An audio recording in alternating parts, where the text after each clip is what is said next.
마지막 시간까지 이 자리를 지켜주시는 여러분들에게 먼저 감사를 드립니다. 이 귀한 시간들이 앞으로 우리가 사역해 나가는 시간들 속에서 하나님께서 어떤 의미들로 인도해 주실지 생각해 보게 됩니다. 이 말씀은 우리가 너무나 잘 아는 말씀인데요. 에베소 교회를 향하신 주님의 이 놀라운 선언에는 어쩌면 이 시대 속에서 다른 사람들보다 더 열심히 바르게 온전히 사역하고 최선을 다하여 수고하고 노력하는 그 교회의 대표적인 모습이 에베소 교회가 아니었나. 그래서 어쩌면 이 모습이 우리 교갱협의 과거와 현재의 기준과 모습이 아니겠는가 하는 생각을 해보게도 됩니다. 그러면서 다시 한번 우리에게 일으키는 주님의 은혜의 역사가 뭔가 하는 것을 생각해 보게 되는 말씀인데요.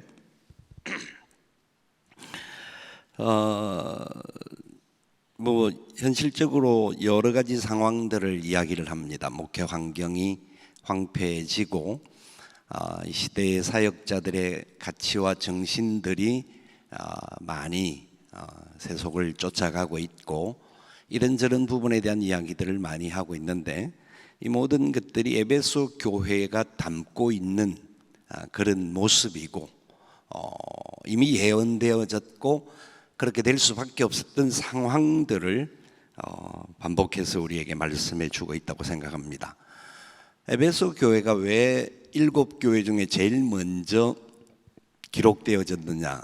학자들의 이야기는 단순합니다. 에베소가 제일 가까운 지역에 있었기 때문이다. 그 특별한 다른 의미를 부여하지 않고 맞는지는 모르겠습니다만 우리 교수님들이 계셔서 또 학자들의 이야기하면 좀 그래서 그 시기한데 하여튼 그렇게 책에 기록이 돼 있더라고요. 있는데 아마 그게 어쩌면 더 합당한 것이라고 생각이 듭니다. 누구 어떤 특정 지역을 잡아서 어떤 사람들을 대상으로 한 것이 아니라 바울이 제일 먼저 건너갈 수 있는 요한이 밤모섬에서 제일 먼저 건너가는 그 상황에서 제일 가까운 쪽이니까 제일 먼저 생각해서 말씀을 기록했는데 그 내용이 어쩌면 그 시대 사람들이 가장 먼저 들어야 할 말씀으로 다가온 것 같습니다.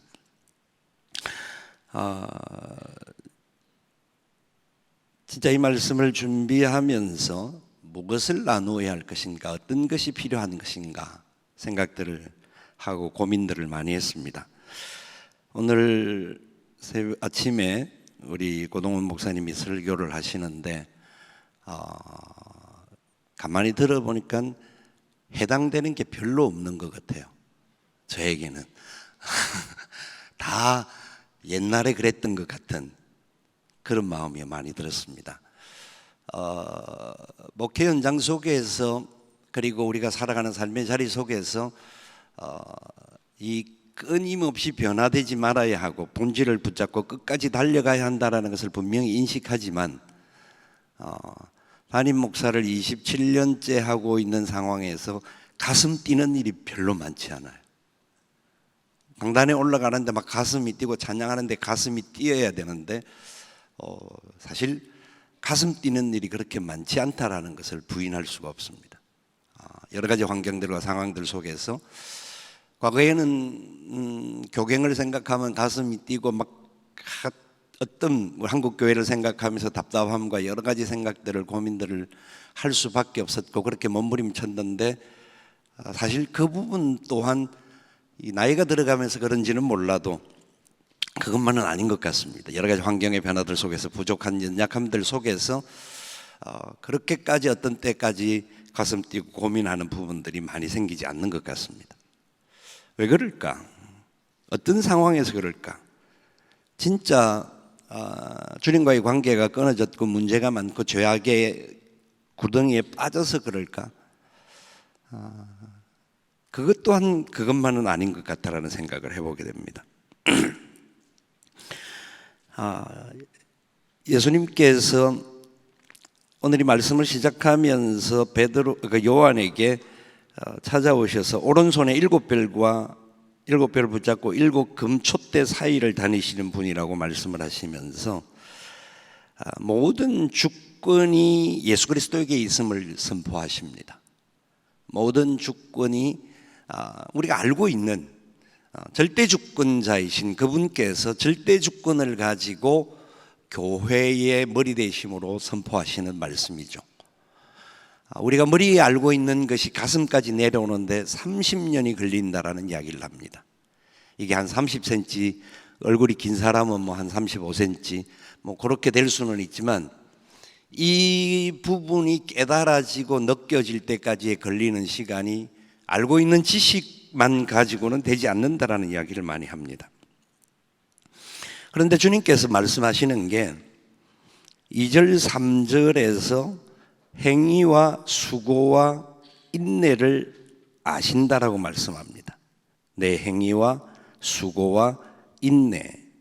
이 수고라는 말에는 포기한다라는 말이 포함되어 있고, 아침에도 들은 대로 내 권리를 포기하는 것이 이 수고 속에 담겨 있는 메시지입니다.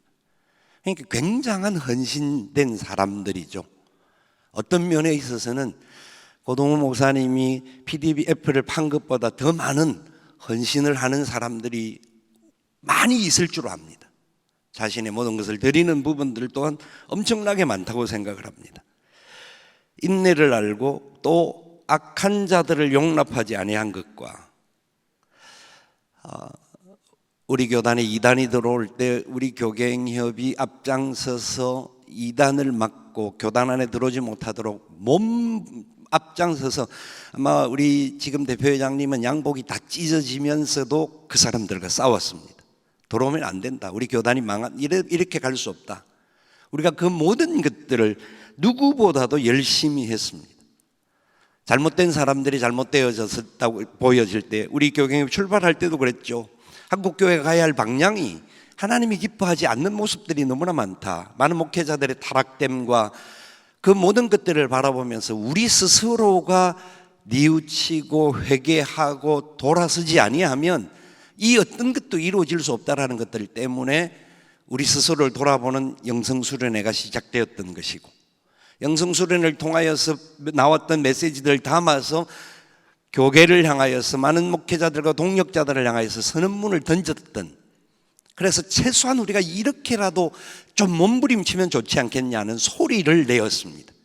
그래서 우리 교갱협의 박을간되는 책자의 이름이 소리였습니다. 그런 모습들 속에서 우리가 해왔던 것들 하나님이 아신다라는 겁니다. 악한 자들을 용납하지 아니한 것과, 자칭 사도라 하되 아닌 자들을 시험하여 그의 거짓된 것을 네가 드러낸 것과, 총회 안에 목회자들 중에 또 우리들 스스로 중에도 이런 연약함을 가진 사람들이 많습니다. 강단에서 외쳐지는 메시지 속에서 거욱하는 목사님의 메시지는 거의 대다수의 우리가 영성수련회를 오면 처음부터 끝까지 야단만 맞고 가는 수련회였습니다. 처음부터 끝까지 우리 안에 있는 거짓된 것을 도려내도록 만드는, 철저하게 하나님 앞에서 다시 서지 않으면 안 되는 그런 메시지를 수없이 들었고, 그러니까 어떤 분들은 거기 들어서 맞는 것이 또 맞으면 또 일어날 수 있으니까 우리가 맞고 다운되는 사람이 아닌데, 일어날 수 있어서 그걸 의지하고 다시 다음 수양에 또 기대하고 참여하기도 하지만, 솔직하게 어떤 분들은 너무 때리니까 오기 싫어서 안 오는 분들도 있었습니다. 너무 강하게 메시지를 던지시니까 그 부분에 대하여서 부담도 되고, 하여튼 말만 이런 식으로 하여튼 여러 가지 평가들이 많이 있었습니다. 그럼에도 불구하고 예수님께서도 이 에베소 교회가 가지고 있는 모습들을 가지고 그 말씀을 하고 계시는 겁니다. 사도로 하되 아닌 자들을 시험하여 거짓된 것을 네가 드러낸 것과, 우리는 어쩌면 열심히 목회도 하고 다른 사람들로부터 최선을 다하기 때문에 좀 더 바르게 한다라는 마음 때문에 어떤 사람들의 잘못들을 지적할 때가 많습니다. 그것을 신학적으로 정리하기도 하고 뭐 이렇게 저렇게 해서 또 이거는 이러면 안 된다라고 선언문을 내고 할 때마다 듣는 소리는 딱 한 가지입니다. 너희들이 얼마나 잘났다고 너희들만 잘하는 줄로 생각하느냐 하는 메시지를 수없이 들었습니다. 목회 잘하는 사람들끼리 모여서 무언가를 즐기는 듯한 그런 뉘앙스로 세상이 아니라 우리 동역자들에게, 다른 동역자들에게 비춰지기도 했습니다. 우리는 아니지만 그런 모습들이 우리 안에 있었던 것 또한 사실인 것 같습니다. 선교사님들을 저는 자주 만나고 그 사역들을 계속해 나가는 과정 속에서 지금도 보면 많은 선교사님들이 선교지에서 들어갈 때 목숨 걸고 들어가지 않습니까? 처음에는 모든 것 다 버리고 주님 보내시는 곳에 땅끝까지 나아가는 사역을 갑니다.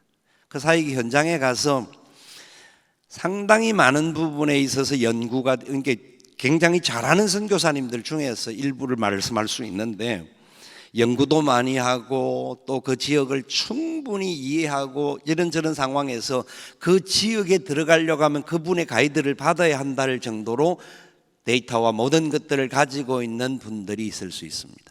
그런 분들이 있습니다. 제법 많습니다. 그런데 문제는 그런 부분들을 오늘 이게 드러나는 그 악한 자들을 용납하지 아니하고 사도로 하되 아닌 자들을 시험하여 거짓된 것을 드러내는 그런 모습들 속에 굉장히 잘하는 사람들이라는 표현입니다. 다른 사람의 눈치를 살피지도 않고 나는 하나님 앞에서 당당하다, 하나님만 바라본다, 하나님이 죄일이다, 틀린 말이 하나도 없습니다. 그런데 선교지에서 선교사님들이 선교지를 이탈하는 요소의 50%가 동료 선교사들 때문에 선교지를 옮깁니다. 우리는 목회지를 그렇게 쉽게, 담임 목사가 되면 그렇게 쉽게 옮길 수 없지만 우리 부교역자님들이 교회를 옮길 때에 상당히 높은 프로테이지가 동역자들 때문으로 생각됩니다. 서로에 대하여서 마음이 안 맞을 수도 있고 느낌이 다를 수도 있고 담임 목사님이 제일 큰 문제일 수도 있지만 서로끼리 안 맞으면 있는 동안 지옥을 보내는 사람들을 봅니다. 거기 안에서 자기는 나름대로 잘한다고 생각을 하는데 그렇지 못한 모습들을 갖는 부분들을 보게 됩니다. 그래서 이 에베소 교회를 향하여서 그럼에도 불구하고 3절에 뭐라고 말합니까? 네가 참고 내 이름을 위하여 견디고 게으르지 아니하는 것을 아노라. 참고 견디고 게으르지 않는다. 이 표현은 어쩌면 그 사람의 삶의 모습을 볼 때에 최고의 가치를 가지고 있는 최고의 헌신자들의 모습입니다. 어떤 상황도 참아낸다라는 것이, 목회를 해보니까 저는 이제 중간에 오버랩되는 기간들이 있지만 부교육자 생활을 연수로 20년을 하고 담임 목사를 27년 차 하다가 보니까 견딤이 목회다라는 것이 세월이 지나가고 나서 더 깊이 느껴집니다. 참아낼 수 있는 것이 어쩌면 우리의 목회의 전부는 아닐지라도 상당히 많은 분량이 아니겠는가. 많은 사람들과의 관계 속에서 이 견뎌낼 수 있다라는 것, 너무너무 중요한 요소라는 것을 부인할 수가 없습니다. 참고 마음을 예수님의 이름을 통하여 견디고 또한 게으르지 아니함.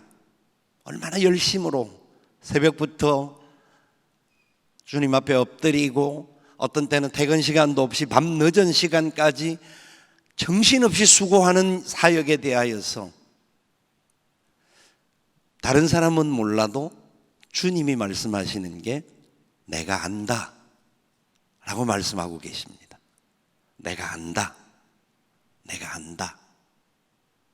너희들이 지금까지 준비해오고 지금까지 연구하고 지금까지 노력하고 지금까지 수고한, 그리고 지금까지 무언가를 위해서 바르게 하려고 소리치고 이런저런 모든 것을 내가 안다.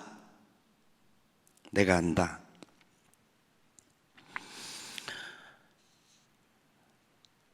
그리고 6절에 보니까 또 내게 이것이 있는데 네가 니골라당의 행위를 미워하는도다. 나도 이것을 미워한다. 에베소 교회가 행했던 것은 니골라당을 미워했습니다.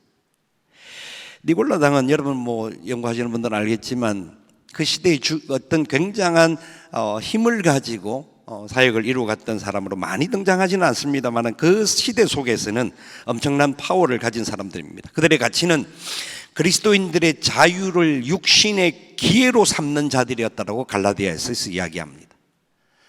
자유를 육체의 기회에 굉장히 열려있고 나름대로 모든 부분에 있어서 영역이 없을 정도로 뛰어넘는 그런 사람들이었습니다. 그들은 세상 속에서 높은 지위를 가졌고 최상의 위치를 가지고 있었던 상류 계급에 속해 있는, 특별히 사역자들로서 사역을 감당하는데 모든 사람들이 부러워할 정도로 모든 것을 갖춘 사람들 중에 니골라당들이 많이 있었다라는 겁니다.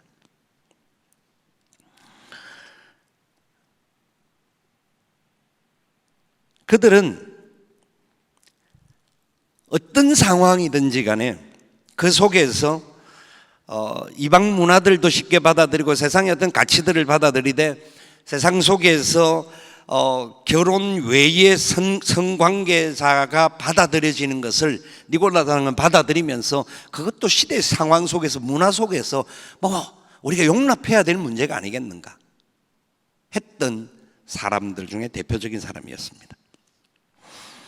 요한은 이 사람들을 놓고 제일 안타깝게 여기는 것이 뭐냐면 왜 이들이 위험한 존재들이고 이들이 비판을 받아야 될 존재들인가 하는 것들을 말을 하는데, 그들은 교회가 세상을 변화시키기보다는 기독교가 세상을 본받아 가는 것이 되기 때문에 이 니골라당에 대해서 비판하고 정죄하고 대적해야 하는 것은 너무나 중요한 요소다고 강조하는 겁니다.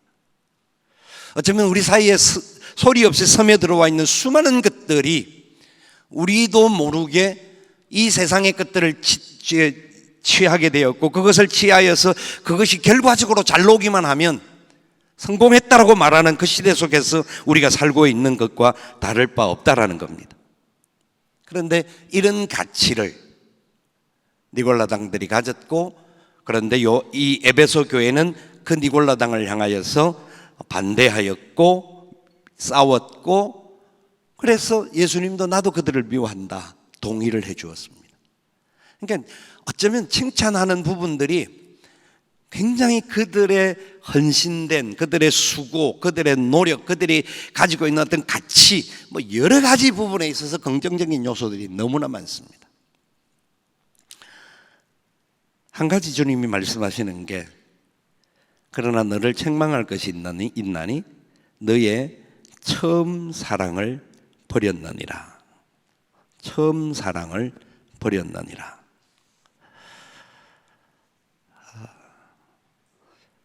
결혼을 하고 85년도에 했으니까 38년 정도 같이 살아가고 있는데, 와이프를 보면 가슴 뛰는 날이 별로 그렇게 많지 않습니다. 우리 집 사람이 어디 앉아 있을 텐데 가끔은, 아주 가끔은 있습니다. 지금은 가슴 뛰면 심장병이 올 것 같아요. 나이가 들면. 여러분, 현실이죠. 저는 고동 목사님의 메시지 자체를 너무 감사하게 생각해요. 가슴이 뛰어야 된다는 걸 인정을 하는 사람인데도 불구하고 현실적으로 가슴 안 뛰는 상황들이 훨씬 많다라는 거 부인할 수 없습니다. 솔직한 심정입니다. 결혼을 하고 세월이 가면 갈수록 더 좋아진다고 말하는 최수종 하이라 같은 사람도 있고, 볼 때마다 가슴 뛰고 설렌다고도 하고, 시원하고 정혜영 같은 사람도 있기는 하지만, 이 자리에 계신 분들 중에서 있을 수도 있다고 생각합니다. 모르겠는데, 그런데 예수님께서는 왜 에베소 교회를 향하여서 너의 처음 사랑을 버렸느니라 말씀을 하실까요? 그게 바로 그들의 모습이기 때문에 그렇겠죠. 처음 사랑을 버렸느니라. 처음이라는 것은 처음에 했던 푸사랑의 이야기가 아니라 그 사랑이 첫 번째라는 것입니다. 첫 번째, 가장 중요하게 생각해야 될 사랑, 너희들의 가치의 가장 첫 번째. 그래서 저는 말씀 묵상하면서 또 계속해서 2박 3일의 집회 속에서 도전받으면서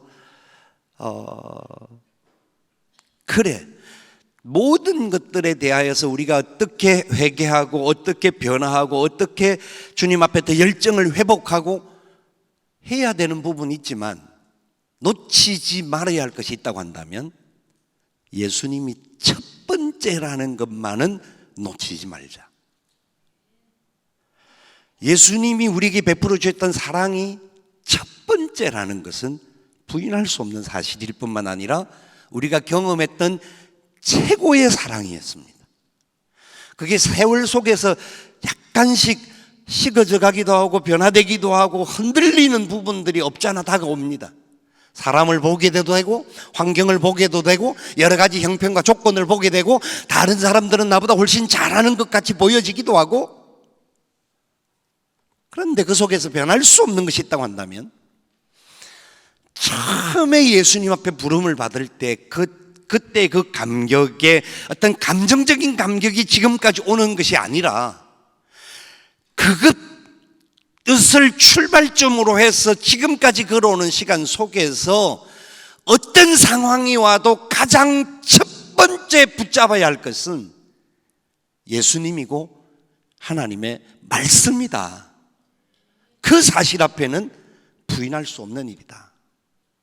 그것 자체를 붙잡기만 한다고 한다면 우리 주님께서 우리를 향하여서 바라보는 눈들이 여전히 역사하실 것이다라는 것을 기대하게 됩니다.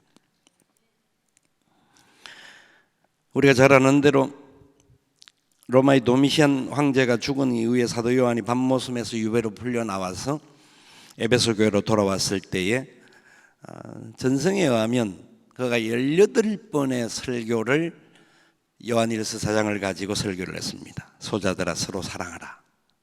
18번 서로 사랑하라는 설교를 했다고 합니다. 그래서 이제 다음에 설교를 한다고 강단에 올라갈 때 몸이 불편해서 제자들에게 부축을 받아서 강단에 올라가는데 제자들이 부탁을 했습니다. 스승님, 이제는 좀 다른 말씀을 해 주시기를 바랍니다. 다른 메시지를, 새로운 메시지, 우리가 들어서 신선한 메시지를 좀 주시면 좋겠습니다. 그 강단에 올라가서 똑같이 소자들아 너희가 서로 사랑하라 하는 메시지를 던졌다고 합니다. 이유는 간단했을 것입니다. 우리가 알고 있는, 머리로서 알고 있는 사랑이 우리의 몸으로, 마음으로, 입으로 실천되지 못하는 것들을 보기 때문에 그 말씀은 변함없는 진리인데 그 말씀만 붙잡으면, 그 말씀대로 살기만 하면, 그 말씀 따라 순종하여 가기만 하면 하나님이 하시고 주님이 앞장서셔서 해 주실 텐데 우리는 알고 있기 때문에 다른 것을 붙잡으려고 하는 노력들이 우리에게는 너무나 많았다라는 겁니다. 우리가 이 자리에 부름을 받고 이 자리까지 오게 된 것이 누가 원해서 온 사람이 있습니까? 태어나면서부터 나는 목사가 되기를 원하고 나는 사역자가 되기를 원하고 나는 사모가 되기를 원해서 이 자리에 오신 분들이 있으신가요?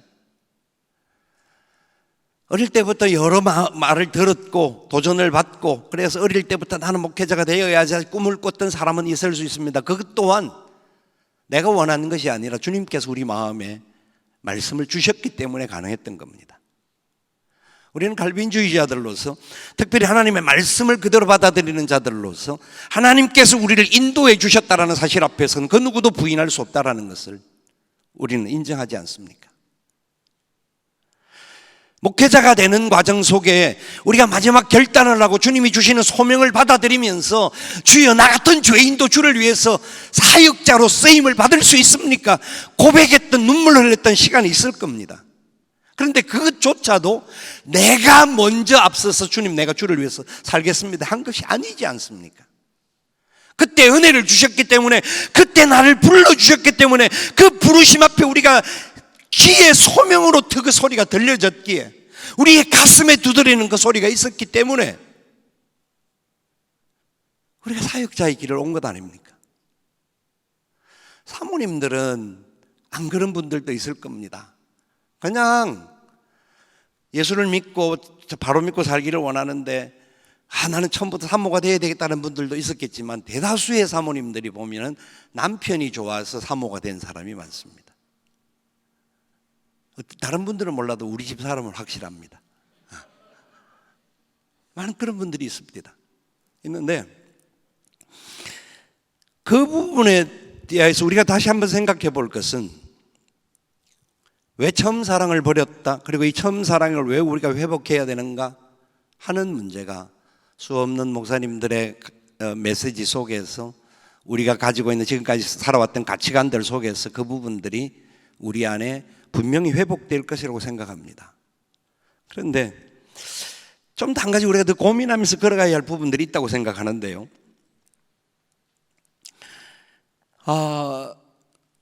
제 친구 중에서 진짜 탁월한 선교학자가 있습니다. 아주 절친이고, 신대원 때 제가 18번이고 그 친구가 19번이고, 그리고 신대원 이후에 계속해서 함께 선교지를 바로 나갔는데 그 이후에도 계속해서 사역을 나누고 고민을 나누고 어떤 상황이든지 같이 하는, 지금도 이제 함께 하는 상황을 있는데, 그 친구가 이제 30년 이상의 아프리카 사역을 하고 순회 선교사로서 또 선교학자로서 폴로에서든지 여러 군데서 하여튼 강의를 하면서 지금 케냐의 나이로비 신학교에서 아프리카 문화 인류학을 가지고 아프리카 사람들을 박사과정으로 만드는 탁월한 친구입니다. 그 친구가 선교지에 나온 선교사들에 대한 이야기를 같이 나누다가 선교사들이 선교지에 와서 가지고 있는 열정을 가지고 계속 사역을 하고 거의 막 뜨거운 마음으로 모든 것들을 사역을 해 나가는데, 그 뜨거움과 열정에 기간이 있더라. 기간이. 그 기간은 그 친구 표현으로 말하면 6개월을 넘어가지 못한다라는 겁니다. 6개월이 어쩌면 만료가 되는 날 같더라. 조금 더 가는 사람이 있을 수가 있고 뭐 더 가는 사람이 있을 수가 있는데, 여러분 우리가 어떤 부분에 있어서 가슴의 회복과 새로운 회복들이 일어나서 나아가는 상황들 속에 놓치지 말아야 할 것은, 내가 노력해서 회복되는 것이 아니라는 겁니다. 하나님은 우리에게 계속해서 회복하도록 하는 신호와 주파수를 던져주고 계십니다. 지금도 여전히 변함없이 우리를 향하여서 그 회복의 메시지를 던지고 계십니다. 노력이라고 하는 것은 우리가 던져주는 것을 받아들이면서 순종하고 그것을 실천하는 것은 우리 몫이죠. 분명한 것은 그것이 필요한 것입니다.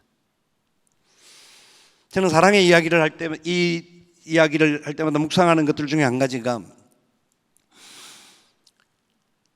다윗이 나의 힘이 되신 여호와여 내가 주를 사랑하나이다 하는 구절을 우리에게 던져주었지 않습니까? 제가 충현교회 사역을 할 때 교회 앞에 플랜카드가 딱 2개가 걸려있는데, 하나는 바로 시편 18편 1절 나의 힘이 되신 여호와여 내가 주를 사랑하나이다. 항상 듣고 묵상하고 생각하고 고백했던, 하나님을 사랑한다라는 것이 바로 다윗의 진정한 고백이다 하는 생각을 갖습니다. 여러분, 다윗과 같은 주님만을, 그리고 하나님만을 사랑할 수 있는 저와 여러분 되기를 소망합니다. 근데 저는 다윗과 같이 그렇게 주님을 말은 할 수는 있는데 그렇게 사랑하기가 어렵더라고요. 그래서 저는 사랑의 표현을 베드로의 고백을 좋아합니다.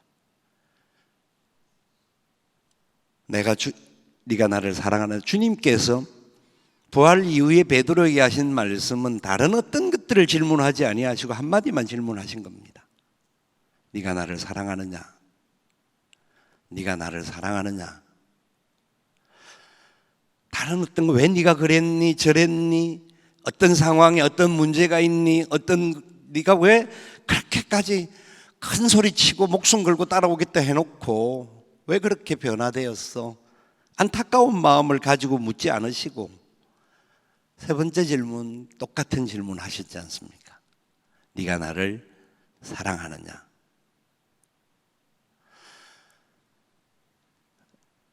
그 질문 앞에 베드로의 고백이 솔직한 저의 고백이라고 생각합니다. 내가 주를 사랑하는 줄 주님께서 아십니다. 내가 주님을 사랑하는 줄 주님께서 아십니다. 여러분, 그 표현은 내가 사랑이 이만큼 있습니다가 아니라 나는 또 넘어졌고 나는 또 실패자였고 나는 또 문제가 있었던 삶을 살았지만 여전히 나를 버리지 아니하시고 여전히 나를 붙들어 주시는 주님의 사랑이 나를 회복시킨 줄 믿습니다. 그 사랑에 붙들리기만 하면 내가 주님 말씀하는 대로 다시 일어나 갈 수 있을 것 같습니다.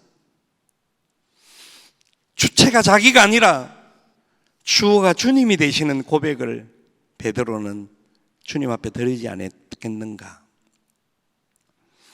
처음 사랑을 잃어버리고 주님이 첫 번째가 되고 주님 우리를 사랑하심에 대하여서 우리가 기억하지 못하는 사람 아무도 없습니다.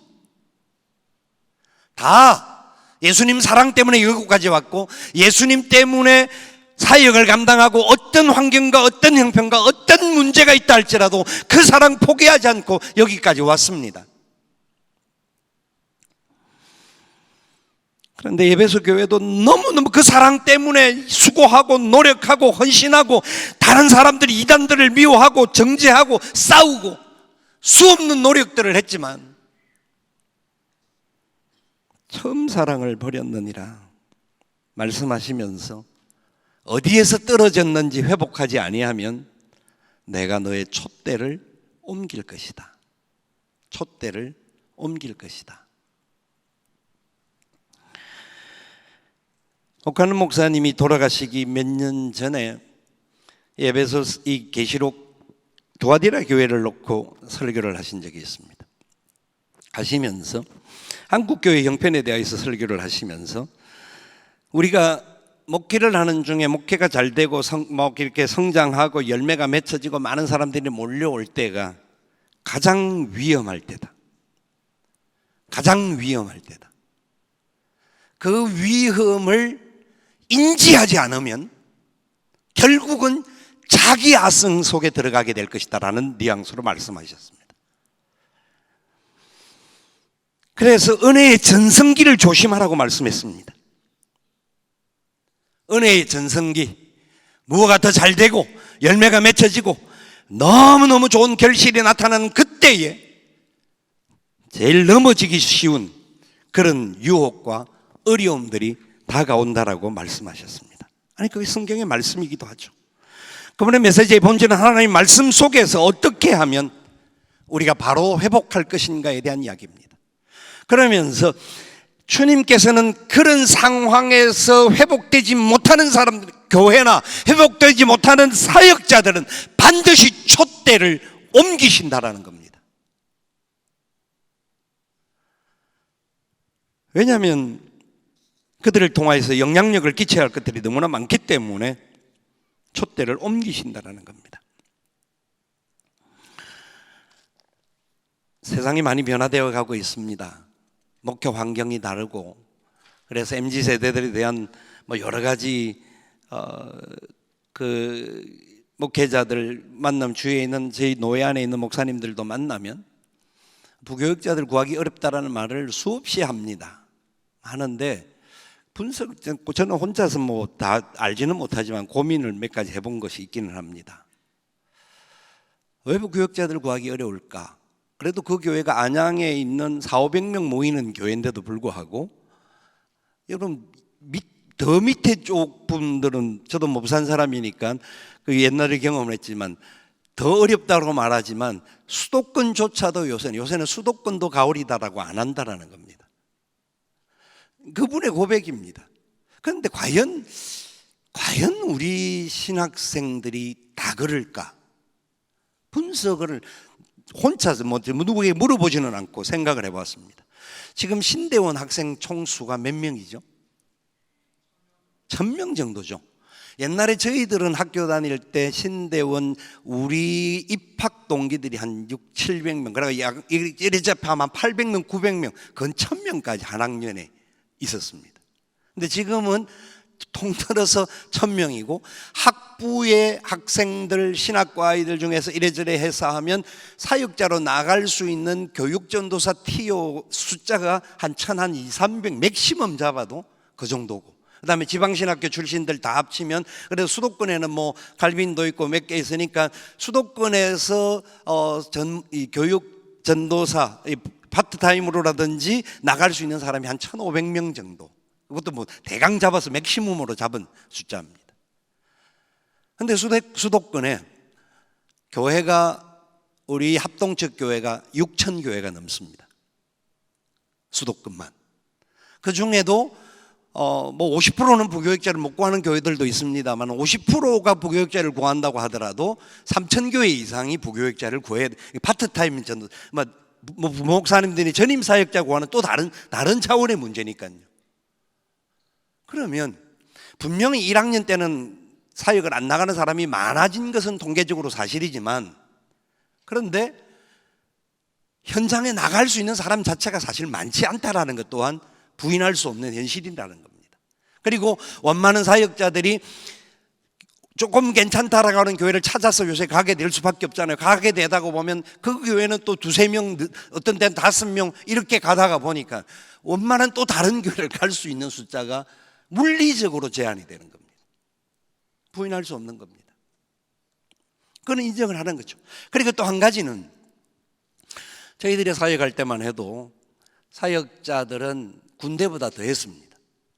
시키면 시키는 대로 다 하고, 새벽기도, 설교뿐만 아니라 새벽기도 운전하고, 저녁에 금요기도 마치면 또 운전해서 집에 사람 보내줘야 되고, 모든 것들을 하는데 교회에서 주는 사례는 최저임금이 안 되는, 그리고 원만한 교회들은 등록금도 전혀 안 주는 그런 교회 속에 사역을 할 때도 우리는 그것을 사명인 줄 알고 열심히 했더랬습니다. 우리가 과거에 열심히 했으니까 이렇게 하라고 말하는 것이 아니고요, 그런 상황들이 누적이 되다가 보니까 많은 교역자들에게 교회가 예우를 하는데 예우의 기준이 굉장히 낮다라는 겁니다. 부인할 수 없습니다. 담임 목사가 경영자와 같은 입장에서 서서 볼 때에도 어떤 면에 있어서는 최선을 다한다고 해도 이게, 그래서 솔직하게 교육전도사님들이 알바하는 것이 수입이 훨씬 나을 수가 있습니다. 현실이잖아요. 그러니까 우리가 뿌렸던 씨가 다른 결과로 돌아오는 것은 또 아닐까 하는 것이 교회 현장에 있는 사람으로서 고민을 해보았습니다. 그런데 그것 분명한 사실이고, 교회가 좋은 예우를 못 대드리고 또 여러 가지 부분에 있어서 많은 조건에 필요한 것들을 채워주지 못하는 것 분명히 있을 수 있습니다. 어떤 분들은 진짜 먹고 살기조차가 어려운, 결혼을 안 했으면 다행인데 결혼을 한 사람들은 가정을 꾸려나가기조차가 어려운 환경 속에, 왜냐하면 주위는 워낙 다르게 살고 있는 구조가 되다가 보니까 그런 우리 부교육자들이 많이 있을 것입니다. 교회가 각성해야 될 문제죠. 변화되어야 될 문제고, 회복해서 어떻게든지 잘 할 수 있도록 해야 되는 문제인데, 문제는, 저와 여러분들에게 문제는 어떤 문제가 되어야 될 것인가?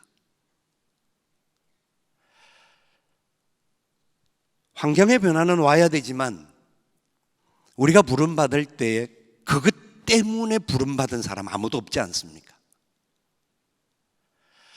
더 많은 월급을 받기 위해서 내가 사역자의 길을 가겠다라고 한 사람이 과연 사역자의 부름을 받을 때 한 명이라도 있었겠나요?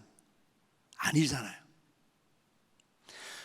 주님이 불러주셨던 그 사랑 때문에 나 같은 죄인도 주님의 영광을 위하여서, 하나님의 복음을 위하여서 쓰임받을 수 있다라는 그 은혜 때문에 우리가 이 사역에 들어왔단 말입니다. 부끄러운 고백을 하자면, 친구들을 만나든지 요새 만나면 거기다가 이제 은퇴를 얼마 안 둔 사람들이 만남을 갖는 겁니다. 연령들이 그렇게 되다가 보니까 대다수의 사람들의 고민들이 은퇴에 대해서 어떻게 하면 은퇴를 잘할 것인가, 어떻게 하면 하는 대화가 많습니다. 그럴 수밖에 없어요. 왜냐하면 은퇴 후의 시간이 딱 은퇴하고 천국 바로 가면 좋은데 하나님 그렇게 아직은 안 불러주시는 것 같고, 지금 그렇게까지 못 살았기 때문에 아직 에너지가 남아있는 것 같고, 그러니까 은퇴 이후의 고민을 안 할 수가 없는 환경들이 많아요. 그래서 많은 목사님들이 만나면 그런 고민들을 합니다. 그래서 이런 말까지도 합니다. 우리에게 경제적인 부분을 어떻게 살아가야 할 것인가를 미리 좀 가르쳐 줬더라면 조금씩이라도 그렇게 했을 텐데 했는데, 과거에 우리는 저축을 한다든지 뭐 적금을 든다든지 뭐 은퇴 기금을 만든다든지 이렇게 하는 것이 계속해서 앞에 어른들이 말씀하실 때 죄같이 말씀을 했거든요. 오직 믿음으로 가야지. 목사가 끝까지 믿음으로 주님만 바라보고 가면 주님이 책임져 주시는데, 우리가 아멘 했단 말이에요. 그래서 그렇게 살아왔는데 은퇴를 하려고 보니까 너무나 힘든 것들이 많이 생기는 겁니다. 이 충돌을 어떻게 메꿔야 할 것인가?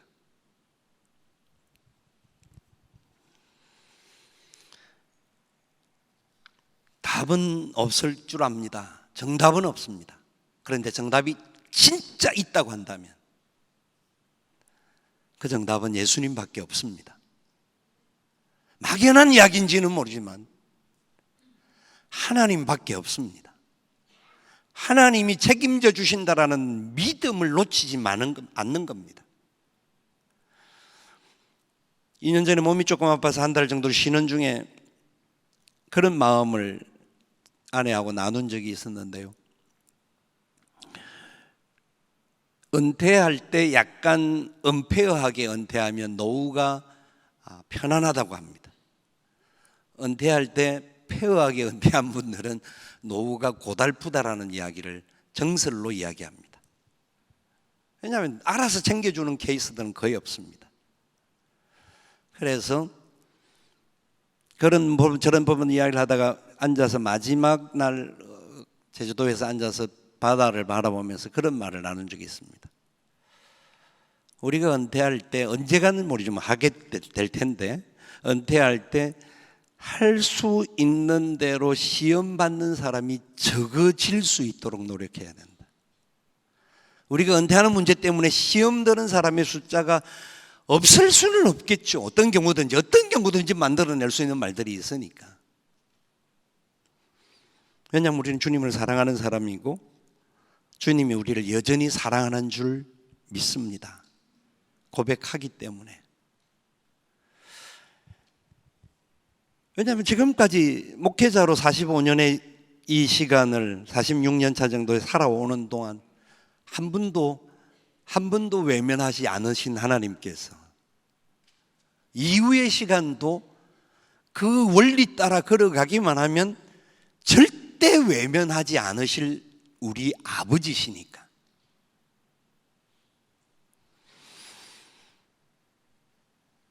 사역자들이 현대 여러 가지 시류들로 인하여서 변화되어야 될 부분들이 굉장히 많습니다. 그래서 요새 원만한 교회들은 고민을 하는 것 중에 한 가지가 주 5일제에 대한 부분을 어떻게 극복해야 될 것이며 월차의 문제를 어떻게 그런데 이미 시행을 하는 분들이 많습니다. 그런데 과거에는 그런 경험이 없었거든요. 교회가 알아서 잘 챙기고 이런 부분을 만들어준다고 한다면 너무나 감사한 일이지만 바라옵건대 저와 여러분들은 그런 경우가 아니 생길지라도, 그렇지 않을지라도 처음 사랑으로 승리할 수 있기를 바랍니다. 처음 사랑이 우리를 살립니다. 예수님만이 처음인 것을 놓치지 말았으면 좋겠습니다. 사람이기 때문에요, 점점 나이가 들어가면서 이렇게 잘 삐치는 것 같아요. 약하다가 보니까 이런저런 부분에 약한데 하는 부분들이 나타나는 것 같아요. 그러는 과정을 살면서 열심히 바쁘게 살다가 그래도 1년에 우리 교계겸 영성수련회가 8월 달에 항상 셋째 주에 있고 광복절이 끼우면 넷째 주로 수양회를 옮겨서 이 영성수련회를 하는데, 이 수련회에 와서 다시 한번 은혜와 상황들을 점검하는 시간들을 갖게 됩니다. 계속해서 영성수련회를 참여하다가 우리 교역자들과 함께 오다가 13년 전인가 내부적으로 좀 문제도 있고 이런저런 상황이 있어서 교역자들은 요 옆에 기도원이 다른 모임, 우리가 아는 장소가 있어서 그곳에 모이게 하고 저는 왔다 갔다 하면서 영성수련회를 교역자들을 참여하지 못하게 한 적이 있습니다. 참여를 하다가 보면 어떤 경우에 있어서는 우리 교역자들과의 눈높이가 안 맞을 수 있는 상황들도 있을 수 있다고 봅니다. 그럼에도 불구하고 여러분, 이 자리가 진짜 하나님께서 우리가 함께 모여서 어쨌든지 간에 어떤 상황이든지 간에 함께 모여서 하나님 바라보고 우리를 향하여 불러주시는 그 처음 사랑의 원리 앞에 어떻게 바로 서야 할 것인가를 고백하는 자리들이기 때문에 이곳에 오는 사람들을 하나님께서 절대로 저는 그냥 두지 않는다고 생각하십니다. 반드시 회복시키실 것이고 반드시 새로운 역사를 이루어가는 길에 여러분들을 사용하실 줄 믿습니다. 손해보는 시간이 아니라는 것을 확실합니다. 세상이 많이 변화되어지고 목회 토양들이 여러 가지 어려움들이 많고 문제도 많지만 우리 안에 다시 한번 복음으로 회복되어지고 오직 예수 그분 때문에 우리가 살 가치가 있는 사람이고 막 심장 박동이 좀 느려지는 세월을 살아가더라도 가끔씩이라도 심장 충격을 통하여서라도 박동이 다시 올라가는 이 수련회의 기관들이 우리를 살린다라고 확신합니다. 여러분, 다시 우리가 우리의 삶의 자리로 돌아갑니다. 현장으로 돌아갑니다. 사역의 현장 속에서 처철한 싸움을 싸워야 될지도 모릅니다. 그럼에도 불구하고 하나님이 내 제일의 사랑임을 기억하시고 그 사랑 앞에 다시 고백하면서 우리가 회개할 것은 철저하게 회개하고 다시 회복받고 주님의 손에 붙들리면 주님이 부흥을 이루실 것입니다. 그런데 그 부흥을 이루는 주님의 마지막 과정은 분명히 새 마음과 새로운 사람을 사용하십니다. 저는 최근에 이제 예레미야서를 저희들이 새벽재단에서 강의를 하면서 묵상을 하는 중에 70년의 포로 생활을 보내는 그 이스라엘 백성들을 향하여서 하나님께서 말씀하실 때 그들이 반드시 회복될 것이다라는 겁니다. 회복되고 돌아올 것이다. 그래서 새로운 역사를 이룰 것이다. 나의 새로운 백성이 되고 새 언약을 예레미야를 통하여 주시지 않습니까? 그런데 그 언약을 받았던 사람들, 바벨론에 잡혀갔던 사람들은 다 죽고 난 이후에 새로운 사람이 돌아옵니다. 그런데 분명한 것은 당장 내 눈앞에서 문제가 해결되어지지 않고 내 당대에 그 문제가 이루어지지 않을지라도 확신을 가졌고 놓치지 않았다라는 겁니다. 하나님 계속 일하실 것이고 내가 아니더라도 다음 세대를 통하여서 그 다음 세대를 통하여서 하나님은 반드시 일하실 것이다. 많은 사람이 아니라 소수의 한두 명의 변화된 사람을 통하여서도 하나님 일하실 것이다. 그 일하심을 믿고 우리가 새 시대에 붙들릴 수 있는 하나님을 사랑하는 저와 여러분 되시기를 주님의 이름으로 축원을 드립니다. 주님 감사합니다. 귀한 시간 주께서 인도해 주셨고 함께 해 주심을 감사합니다. 우리의 사역의 현장으로 돌아가고 우리의 삶의 자리로 돌아가는 우리 모두에게 다시 한번 주님의 은혜로 만져 주시옵소서. 하나님 영광이 나타날 수 있도록 처음 사랑을 잃어버렸다라고 말씀하셨던 주님의 은혜를 다시 기억하면서 그 은혜 앞에 다시 나아가는 우리가 되게 하여 주시옵소서. 예수님의 이름으로 기도드리옵나이다. 아멘.